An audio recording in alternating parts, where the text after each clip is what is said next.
할렐루야. 우리 좌우예 분들과 서로 축복하면서 인사하겠습니다. 어른답게 신앙생활을 합시다. 인사하겠습니다.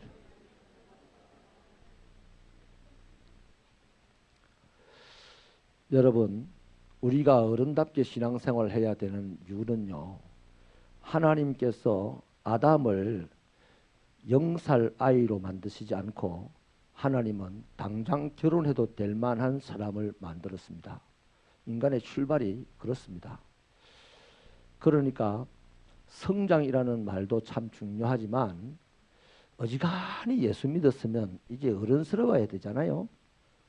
안 그렇습니까? 예수 어지간히 믿었으면 어른스러워야 됩니다. 요즘 우리 달봉이 데리고 산에 가면서요, 이제 달봉이 보고 제가 형님이랍니다. 달봉이 6년 됐거든요. 그 사람 나이로 치면 60살이라네. 1년이 10년이라 그러네요. 그러니까 이제 달봉이 세월은 제보다 이제 나이가 더 많은 세월이 된 겁니다. 웃자고 하는 얘기 아니고요. 서당께도 3년이면 풍어를 얻는다는 말은 경험이 있고 연륜이 있으면, 세월이 있으면 그만한 사람이 된다는 얘기입니다. 그러니 저와 여러분의 신앙생활이 우리 각자가 다 몇 년쯤 됐는지 알지 않습니까? 그러니 이제 좀 어른스러워져야 되겠다 하는 것입니다. 여러분, 애와 어른의 차이가 뭔지 아세요? 애는 지 맘대로 합니다. 애는 욕심대로 살아갑니다. 어른은 욕심은 생기지만 그 욕심을 부리지를 않습니다. 표현을 하지 않아요. 그러니까 어른은 지 맘대로 안 살아요. 주변을 이렇게 살펴보면서 어우러지게끔 이렇게 살아가는 것이 바로 어른입니다. 그러려고 하니까 자기 욕심을 내려놔야만 주변과 어우러지는 거거든요. 그 애기들은 주변이 어떻게 되든 지금 엄마 아빠가 어떻게 되든 상관없어요. 지가 원하는 것, 지금 딱 눈에 보였을 때 그게 자기가 원하는 거면 그게 생길 때까지 이제 난리 법석을 치는 게 애기거든요.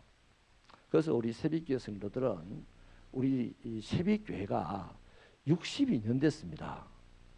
그러면 신앙의 연륜을 62년 동안 쌓아온 이 교회이기 때문에 우리 새벽교회 새 가족도 어른스러워야 돼요. 새 가족이 처음 교회 왔는데도 어른스러워질 수밖에 없는 것이요. 다 어른만 딱 있어가지고 포진을 하고 쫙 가면 새 가족 당연히 어른스럽게 갈 거다 이 말이죠. 이런 축복이 있게 되기를 축원합니다. 축원합니다. 오늘 여러분 르우벤 자손과 갓 자손이 이 얘기에 나오고 있는데 이 사람들은요 나중에 또 므낫세 반지파가 또 나옵니다. 근데 우선 르우벤은 이스라엘의 장자입니다. 야곱의 12아들 중에 장자예요.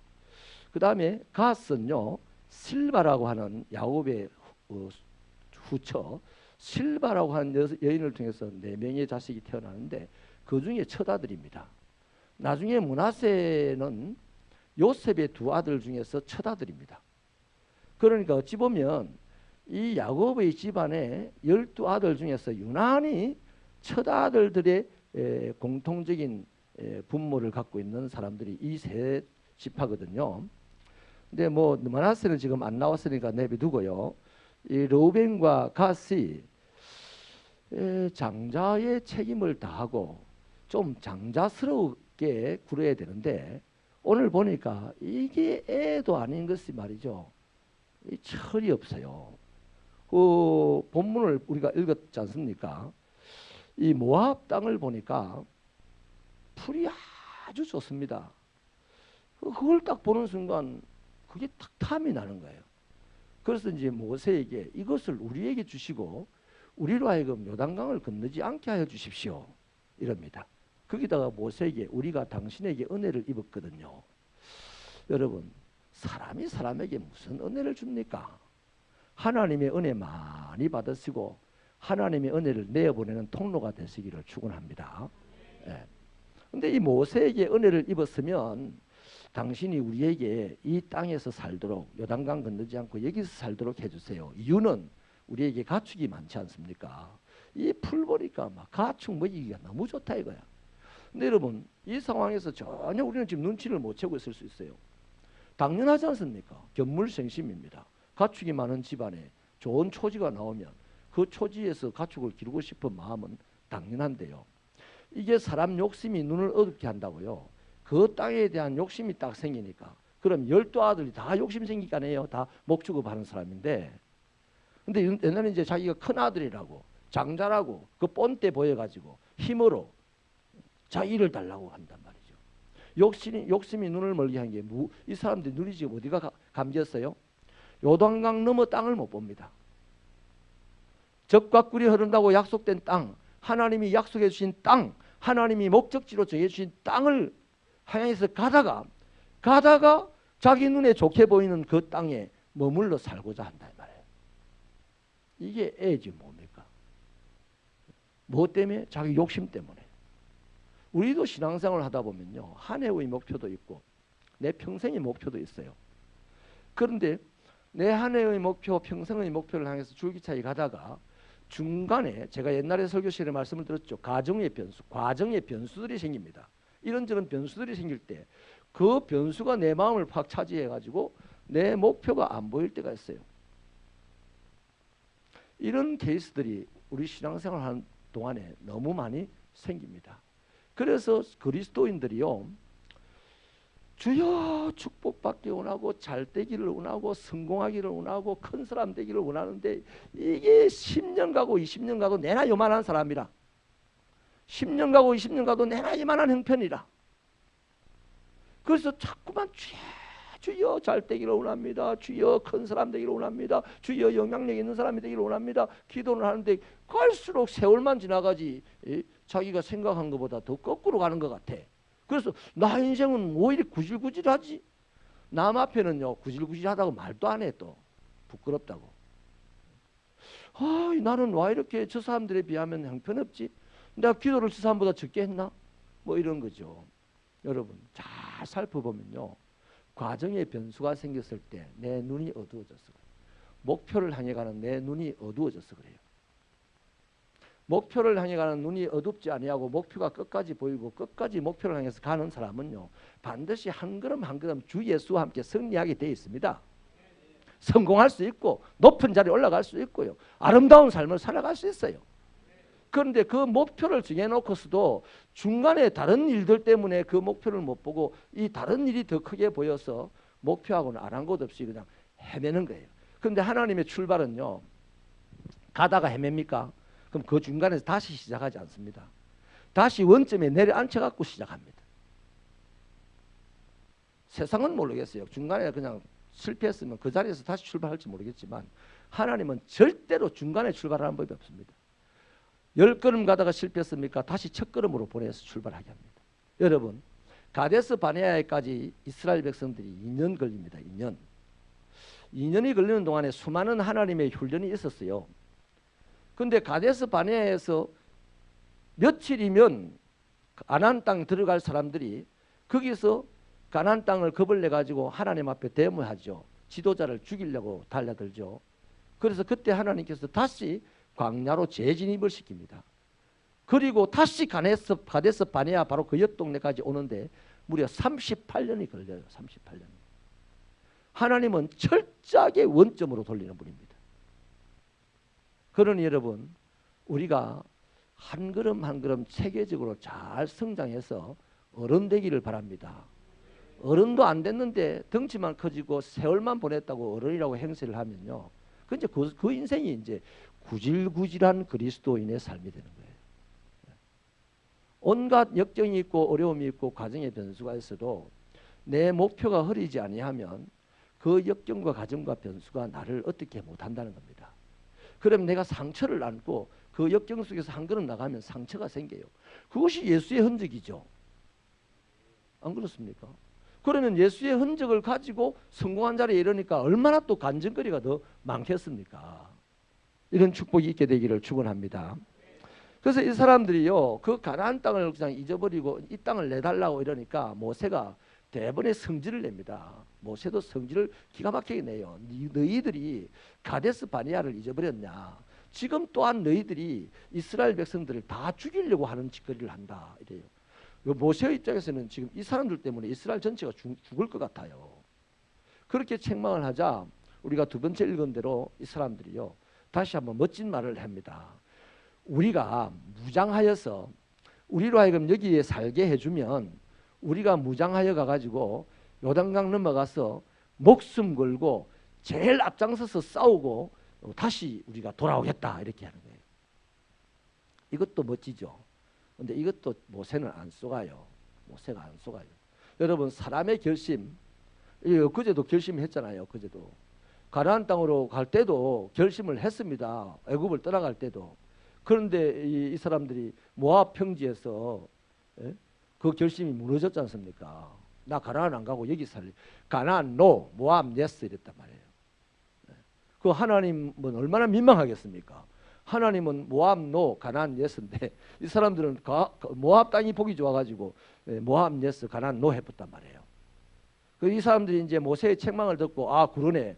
우리가 지난 38년을 진짜 생고생했지. 그래서 이제 다시 이제 멋지게 이제 타협을 하는 것이 이겁니다. 우리가 먼저 일선에 서서 가나안 정복을 할 테니까 이곳에 다시 돌아 살게 해달라 그러죠. 그게 이제 무장하여 이렇게 얘기합니다. 무장하여. 근데 여러분 모세가 여기 안 속았다는 말이 무슨 말이냐면 그 말을 들은 모세가요. 그 다음 쭉 우리가 끝까지 다 안 읽어봤는데 읽어보면요. 무려 9번을요. 여호와 앞에서 이럽니다. 여호와 앞에서. 근데 지금 이 사람들은요. 하나님이 없어요. 이미. 지금도 내가 가나안 정복의 제1선에 서서 무장하고 싸울 테니까 이 땅 달라 그러는 거예요. 이 땅 달라. 하나님 없어요. 이 사람들한테. 지금 하나님의 나라의 장자입니다. 장자들이에요. 오늘도 이런 핑계를 대고 이런 걸 가지고요. 신앙생활 잘한다고 생각하고 착각하고 살아가는 사람 많아요. 또 그런 사람을 대단한 위인이라고 생각하고 따라가는 또 사람들도 많아요. 그 모세는요. 너희가 무장하여서 일선에서 싸우겠다고 너희가 지금 이 결심이 내일 계속될지 나는 모른다. 난 너희들 안 믿는다 이 말입니다. 모세가 믿는 자가 누굽니까? 하나님입니다. 하나님. 그래서 끊임없이 여호와 앞에서 그래 너가 무장을 해라. 그러나 여호와 앞에서 여호와 앞에서 여호와라는 말이 야훼라는 말이 언약의 하나님이라는 가장 기본적인 뜻을 갖고 있습니다. 그건 뭔 말입니까? 신실하다는 얘기죠. 그래 너희는 안 신실하다. 너희가 무장을 아무리 하고 너희가 결심을 아무리 해도 너희들은 안 신실하다. 그러니 너희가 신실해지려면 하나님 앞에서 무장해라. 계속해서 하나님 앞에서 그럽니다. 그러므로 여러분 하나님 앞에 있는 사람은요. 하나님이 보이지 세상이 보이겠습니까? 구속한 주만 보이도다. 진짜 은혜 받으면요. 나를 힘들게 하는 사람도 나를 힘들게 하는 환경도 안 보이고 나를 구속하신 예수님만 보이는 거예요. 그게 찬송의 내용 아닙니까? 우리가 뭐 감정 잡고 찬송하는 내용이 그거 아닙니까? 그러나 여러분 이 사람들에게 모세가 여호와 앞에서 신실하신 여호와 앞에서 무장하고 전쟁해라. 그 다음에 또 여호와 앞이라는 말에는요. 모세의 자신감이 있습니다. 여태까지 지나온 과거를 돌아보니까 모세 자신이 그래요. 여호와 앞에 설 때 항상 승리했습니다. 항상 승리했어요. 그러니까 승리의 보장은 너희들의 무장한 것이 아니고 너희들의 용기도 아니고 나의 승리의 보장, 이스라엘의 승리의 보장은 하나님이시다. 또 이 전쟁은 하나님에게 속한 것이다. 그러니까 이 사람들에게 여호와 앞에 서라고 이제 모세가 끊임없이 말을 하는 거예요. 말씀을 마치겠습니다. 여러분 우리가 인생을 살아가면서 그리스도인으로서요. 최선을 다하긴 해야 돼요. 육체를 들어서 최선을 다해야 되지만 그 최선이 여호와 앞에서가 아니라면 아무 소용이 없어요. 내가 최선을 다해서 운동을 해서 몸을 건강하게 해야 됩니다. 그러나 여호와의 신실하심에 빠져버린 그 건강은 하나님 나라에 유익이 없고 자기 인생의 행복에도 유익이 없어요. 내가 신실하신 하나님을 빼버리고 난 다음에 돈을 아무리 많이 가져도요. 신실하신 하나님을 빼버리고 아무리 지식을 많이 가져도 내가 가지고 있는 지식과 돈과 명예와 건강은 신실하신 하나님을 빼버리면요. 그건 전부 다 악한 짓을 하는 데만 쓰이게 돼 있어요. 인정하시면 아멘입니다. 그러니 여러분 무엇보다도 우리는 하나님 앞에서가 중요합니다. 우리들도 지금 가다 보면 우리 교회도 가정의 변수가 많은데요. 어제 제가 우리 엄집사님한테 듣기를 그 박홍 세빛교회가 지금 건축의 정치적인 문제로 여러 가지 어려움이 있잖아요. 딜레이가 되고. 그래서 그 듣는데 이제 마침 어젠가 그젠가 그 우리 부지에 전기 시설을 하라는 허가가 떨어졌다 그럽니다. 할렐루야. 전기 시설을 한다는 것은 이제 곧 건축이 될 수 있다는 얘기입니다. 저는 이 와중에 가만히 보면서요, 여러 가지 이제 해석들을 우리가 많이 해왔습니다. 우리 세빛교회가 박남웅 세빛교회, 박홍 세빛교회, 하필이면 그 지역의 불교의 성지요, 또 게이들의 천국이라고 하는 그 파타야 지역에 어떻게 이 교회가 개척을 하고 교회를 지어서 헌당을 하게 될까? 처음에는 우리가 그런 저런 것도 모르고 했지만 지나고 보니까 이곳이 1700년 가까운 세월 동안 대한민국의 불교의 성지처럼 여기는 곳이 이곳이고, 이곳이 우리가 62년 전에 교회를 지어서 불교 세력의 엄청난 핍박을 받고, 오수정 집사님 그렇죠? 약국 예수 믿는 사람 약국하면 누가 약국 약사를 가겠어요? 그런 지금은 좀 낫습니다. 그 60년 전에는 예수 믿는 사람한테 방도 안 줬을 거예요, 여기. 그렇게 엄청난 고통 속에서 이렇게 교회가 성장하도록 꽃을 피우도록 하신 하나님이라면, 이곳에도 그렇게 교회가 세워진다면 박남홍이고 박홍에도 교회는 얼마든지 세워질 수 있다는 희망이 보이는 것이죠. 여러분, 우리의 목표는요, 하나님 나라입니다. 하나님의 나라는 가장 직접적으로 선교를 통해서 이루어지는 겁니다.